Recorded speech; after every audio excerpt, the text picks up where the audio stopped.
Şimdi Kudüs üzerinden tüm Orta Doğu'yu, tüm Müslümanları hedef alan yeni bir saldırı başladı.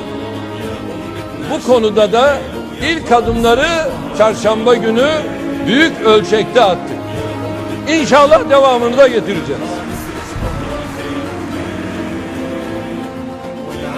Şunu iyi biliyoruz. Kudüs giderse Medine'yi koruyamayız. Medine giderse Mekke'yi koruyamayız. Mekke giderse Kabe'yi de kaybederiz. Unutmayınız, Kudüs demek İstanbul demektir, İslamabad demektir, Jakarta demektir, Medine demek Kahire demektir, Şam demek Bağdat demektir.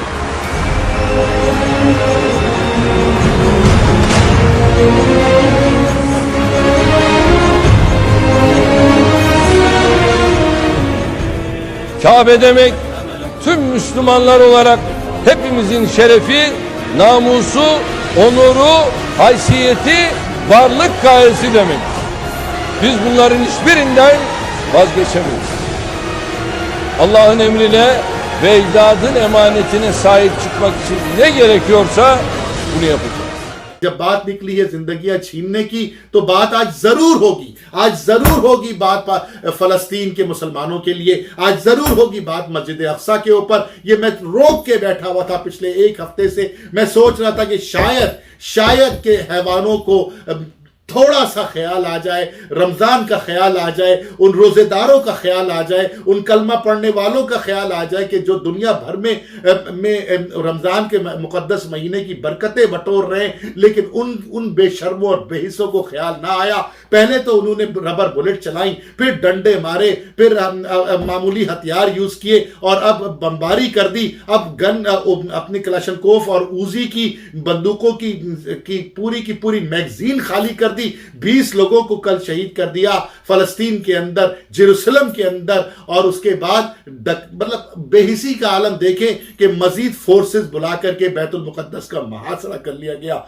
चलिए, दुश्मन ने तो वही करना है कि जो उसका काम है, दुश्मन ने तो वही घाव देने हैं जिसकी हमें उससे तवक्को है। लेकिन OIC कहां है? ये 50 इस्लामी ममालिक कहां हैं? हमारे मुल्क का वजीर आजम, अच्छा इससे पहले कि मैं वजीर आजम पे जाऊं, एक मुसलमान लीडर है, ये देखिए और मैं चाहता हूं कि ये वीडियो को देखा जाए। आप अगर जेरूसलम की हिफाजत के लिए आवाज नहीं बुलंद करेंगे तो खुदा की कसम कल को ये गोलियां आपके घर के अंदर चलेंगी। ये बात ये लीडर कर रहा है और इसकी बात में न सिर्फ वजन है बल्कि तारीख इस बात की गवाह है कि इसकी बात दुरुस्त है और यही कुछ होता रहा है पिछले 100, 200, 300 सालों के दौरान। हमारे वजीर आजम साहब मोहतरम इमरान खान साहब, यकीन मानिए कि मैं इमरान खान से मेरे बेशुमार इख्तलाफात हैं, इमरान खान से मेरी मुलाकातों में मैंने उन इख्तलाफात का जिक्र किया है, लेकिन यकीन मानिए कि मैं फिर भी मानता हूं कि उसकी रगों में एक मुसलमान का खून दौड़ रहा है। जिस वक्त सोने का चमचा से खाना खाने वाले लोग उसकी खातिर और मदारत कर रहे थे मक्का, मदीना, जद्दा और रियाज के अंदर, उस वक्त भी उस शख्स ने फलस्तीन में बसने वाले मुसलमानों पे मजालिम के खिलाफ आवाज उठाई, लेकिन उसका मुंह बंद कर दिया गया। ये 3 दिन पहले की बात मैं बता रहा हूं।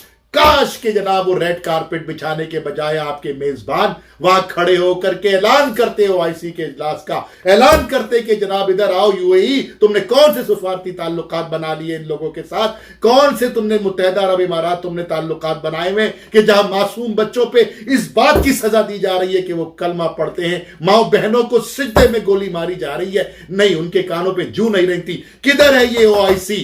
मैं आपको आज जवाब देता हूं OIC कहां है। OIC, और मुझे गैर पार्लिमानी अल्फाज इस्तेमाल करने पे माफी चाहता हूं मैं आपसे, OIC नामर्दों की एक तंजीम है। वो सुना है ना शोले फिल्म का एक डायलॉग, ठाकुर सुना है अपने औकालिया, हमने सुना है कि ठाकुर ने हमारे लिए हिजड़ों की फौज जमा की है। ये है हिजड़ों की फौज। अगर देखनी है किसी को हिजड़ों की फौज तो OIC को देखे। ये है वो OIC जिसके नतीजे में कलमा पढ़ने वालों को کلمے کی سزا دی جاتی ہے. ہمارے خان صاحب میں ہمت ہے کہ اس نے آواز اٹھائی, لیکن وہیں بیٹھے ہوئے دوسرے صاحب کے منہ ہونٹ سلے ہوئے ہیں, ان تمام ممبران کے ہونٹ سلے ہوئے ہیں, کیونکہ وہ سونے کے ٹوائلٹ پہ بیٹھتے ہیں, چاندی کے چمچ سے کھانا کھاتے ہیں اور اپنی جیبوں میں کروڑوں اربوں روپیہ رکھ کے سمجھتے ہیں کہ شاید قبر میں ساتھ لے کے جائیں گے. وہ وقت دور نہیں ہے کہ ہمارے لیڈران, خاص طور پر جن لوگوں کی آپ نے ویڈیوز دیکھی ہیں, جن لوگوں کو آپ سمجھ رہے ہیں کہ آئندہ آنے والے دنوں میں وہ تاریخ اپنے ہاتھ سے لکھیں گے, ہم اور آپ اس کا انشاءاللہ تعالی اپنی آنکھوں سے اس کو ہوتا دیکھیں گے, ہماری نسلیں ہوتا دیکھیں گی, کیونکہ یہی ہماری بقا ہے. شرم کرو لیڈروں, OIC کے لیڈروں, شرم کرو. اگر حیا ہے اور تم نے کلمہ پڑھا ہے, اس رسول کی محبت کا 1% بھی تمہارے دلوں میں اور دماغوں میں ہے, تو خدا کے واسطے آواز اٹھاؤ ان معصوموں کے لیے, کیونکہ آج اگر تم نے آواز نہ اٹھائی تو کل یہی گولیاں تمہارے گھر میں چلیں گی, اور تمہارے گھر میں جب گولی چلے گی تو جنازے اٹھانے والا بھی کوئی نہ ہوگا. اپنا بہت خیال رکھیے گا. پاکستان زندہ باد.